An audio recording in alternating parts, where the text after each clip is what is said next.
Prep Test 70, Game 1, Question 4. If Z performs immediately before W, which of the following must be true?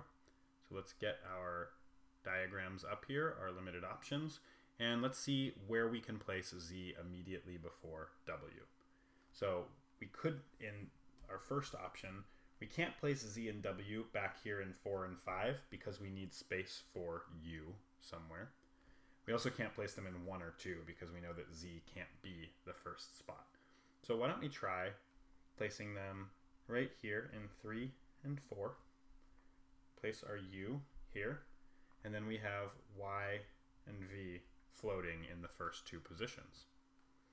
In our second diagram, if Z is immediately before W, then it certainly can't be here in space 4, which means that W must be 4, Z must be 3, and Y and V must float in 1 and 2.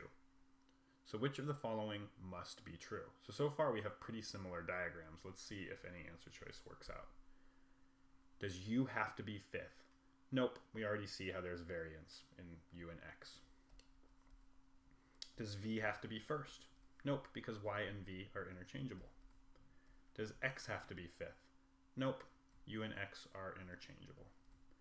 Does Y have to be 2nd? No, Y and V are interchangeable. Does Z have to be 3rd?